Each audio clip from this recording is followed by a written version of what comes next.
Hello students. आज हम class 6 के लेसन नंबर 11 जो देखकर भी नहीं देखते नामक पाठ का अध्ययन करेंगे। इस पाठ की लेखिका हैं हेलन केलर जी। हेलन केलर अमेरिका की निवासी थीं।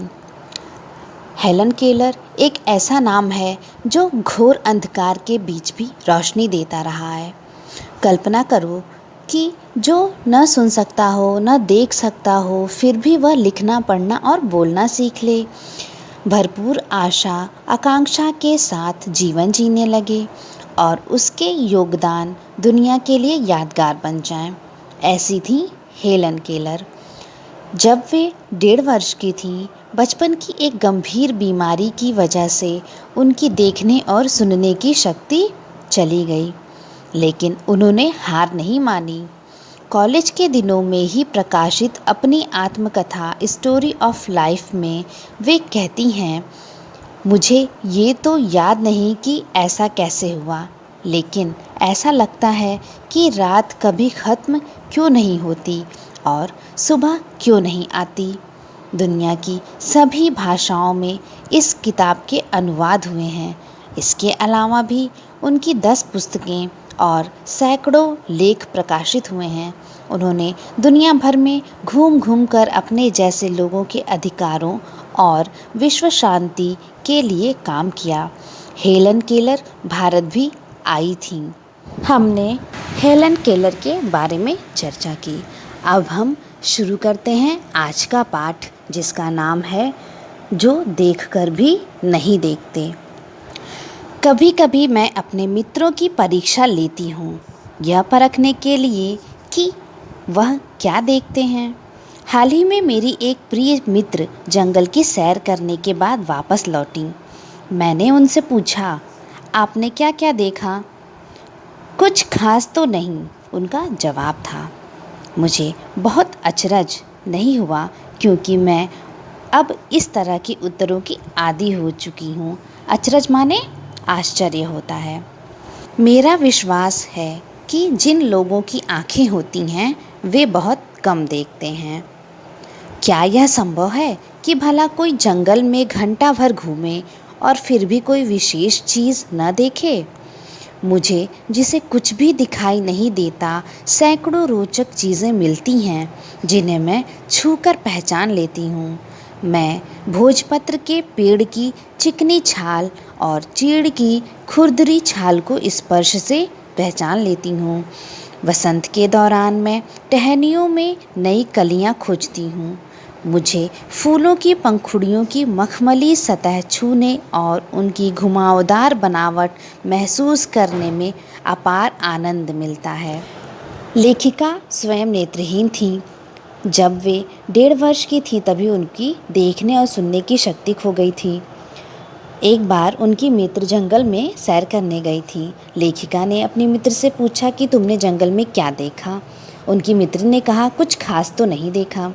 तब लेखिका ने उसका उत्तर सुना और उन्हें कोई आश्चर्य नहीं हुआ, क्योंकि वो इस प्रकार के उत्तर सुनने की आदी हो चुकी थी। उन्हें यह विश्वास था कि जिन लोगों की आँखें होती हैं वे बहुत कम देखते हैं। लेखिका सोचती थी कि ऐसा कैसे संभव है कि कोई घंटे भर तक जंगल में घूमे और उसे कुछ भी विशेष और रुचिकर चीज़ ना मिले। परंतु ऐसे उत्तर अक्सर लेखिका को सुनने को मिल ही जाते थे। लेखिका की विशेषता थी कि वह वस्तुओं को छूकर पहचान लेती थी। वे भोजपत्र के पेड़ों की चिकनी छाल और चीड़ की खुरदुरी छाल को स्पर्श से पहचान जाती थी कि यह कौन सा पेड़ है। आगे पढ़ते हैं। इस दौरान मुझे प्रकृति के जादू का कुछ एहसास होता है। कभी जब मैं खुशनसीब होती हूँ तो टहनी पर हाथ रखते ही किसी चिड़िया के मधुर स्वर कानों में गूंजने लगते हैं। अपनी अंगुलियों के बीच झरने के पानी को बहते हुए महसूस कर मैं आनंदित हो उठती हूँ। मुझे चीड़ की फैली पत्तियाँ या घास का मैदान किसी भी महंगे कालीन से अधिक प्रिय है। बदलते हुए मौसम का समा मेरे जीवन में एक नया रंग और खुशियाँ भर जाता है। यहाँ पर समा का मतलब होता है वातावरण या माहौल, जिसे हम इन्वायरमेंट कहते हैं। लेखिका का मानना है कि चिड़िया के मधुर स्वर, पानी के झरने का स्वर वे बहुत ही अच्छे से महसूस करती हैं। मैदान में लगी घास उन्हें मखमली कालीन, जो महंगे कालीन आते हैं, उससे भी अधिक अच्छे लगते हैं। लेखिका सोचती हैं कि यदि सिर्फ छूने से ही इतनी खुशी मिलती है तो उसे देखकर कितना अच्छा लगेगा।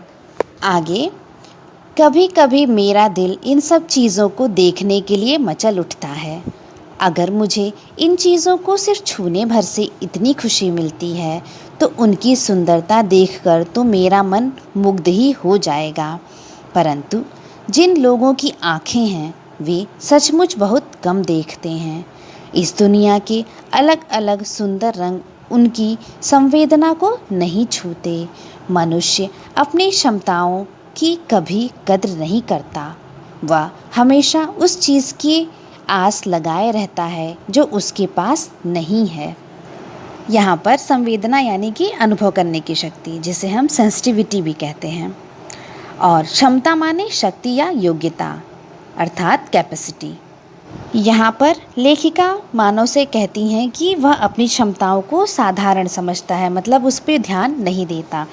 कहती हैं कि जिन लोगों के पास देखने के लिए आँखें हैं वे बहुत कम देखते हैं। जिन व्यक्तियों के पास जो शक्तियाँ हैं, जैसे कि देखने की, सुनने की, बोलने की, व्यक्ति उनके महत्व को नहीं समझते हैं और अपनी इन क्षमताओं की कद्र भी नहीं करते हैं। ऐसे लोग उन चीज़ों की आशा करते हैं जो उनके पास नहीं है और जो है उसका उन्हें महत्व नहीं पता है। आगे लेखिका कहती हैं कि यह कितनी दुख की बात है कि दृष्टि के आशीर्वाद को लोग एक साधारण सी चीज़ समझते हैं, जबकि इस नियामत से ज़िंदगी को खुशियों के इंद्रधनुषी रंगों से हरा भरा किया जा सकता है। नियामत माने ईश्वरीय देन, जिसे हम गॉड गिफ्ट भी कहते हैं, और इंद्रधनुषी रंग यानी कि बहुत सारे रंग। इस अंश में लेखिका को बहुत दुख होता है कि जो लोग देख सकते हैं वे बहुत कम देखते हैं। ईश्वर से मिले इस आशीर्वाद के महत्व को न समझकर देखने की शक्ति को साधारण समझते हैं। दृष्टि का आशीर्वाद जिंदगी को इंद्रधनुषी रंग से भर सकता है, इसलिए हमें अपनी आँखों और प्रकृति के सौंदर्य को देखना, समझना और अनुभव करना चाहिए। इस प्रकृति में हर रंग का अपना अलग महत्व है, उसका आनंद लेना चाहिए। यदि मनुष्य प्रकृति के कण-कण में आनंद ले तो जिंदगी प्रसन्नता से भरपूर और इंद्रधनुष के समान सतरंगी हो सकती है। लेखिका हेलन केलर के द्वारा लिखित यह निबंध आपको समझ में आया होगा। आपने अपने आँखों और इंद्रियों का महत्व समझा होगा। अब हम पाठ से संबंधित कुछ प्रश्नों के उत्तर देख लेते हैं। नंबर 1, जिन लोगों के पास आँखें हैं वे सचमुच बहुत कम देखते हैं। हेलन केलर को ऐसा क्यों लगता था? आंसर, जिन लोगों के पास आँखें हैं वे सचमुच बहुत कम देखते हैं। हेलन केलर को ऐसा लगता था क्योंकि वे स्वयं नेत्रहीन थीं। जिन वस्तुओं को स्पर्श करके वे रोमांचित होती थीं, उन्हीं वस्तुओं को देखकर उनके मित्र जो देख सकते थे साधारण प्रतीत होती थीं, जबकि लेखिका बिना देखे ही केवल स्पर्श से ही रोमांचित हो जाती थीं। शायद यही कारण होगा वे सचमुच कम देखते होंगे। नंबर 2, प्रकृति का जादू किसे कहा गया है? आंसर है, ऋतुओं में परिवर्तन, पेड़ की पत्तियों की विभिन्न बनावट, वसंत का मौसम, कलियों का खिलना, बागों में मीठे गीत गाते पक्षी, मुलायम मखमली कालीन के समान फैले घास के मैदान को प्रकृति का जादू कहा गया है। क्वेश्चन नंबर 3, लेखिका ने जंगल की सैर से वापस आई मित्र से क्या पूछा था? आंसर, लेखिका ने जंगल की सैर से वापस आई मित्र से पूछा, आपने क्या क्या देखा? क्वेश्चन नंबर 4, लेखिका के अनुसार मनुष्य किसकी आस लगाए रखता है? आंसर, लेखिका का कहना था कि मनुष्य अपनी क्षमताओं की कभी कद्र नहीं करता है, अपनी क्षमताओं का महत्व नहीं जानता। जो उसके पास नहीं है उसकी आस लगाए रहता है। कुछ कठिन शब्दों के अर्थ इस प्रकार से हैं: परखना यानी जांच करना, अचंभित अर्थात आश्चर्य, रोचक यानी दिलचस्प, स्पर्श यानी छूना, समा यानी वातावरण या माहौल, क्षमता मीन्स शक्ति या योग्यता और नियामत मीन्स ईश्वरीय देन। अब हम आज का होमवर्क कर लेते हैं।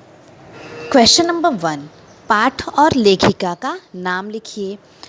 आप लिखेंगे पाठ का नाम जो देखकर भी नहीं देखते और लेखिका का नाम हेलन केलर। क्वेश्चन नंबर 2, चीड़ की छाल स्पर्श करने में कैसी महसूस होती है?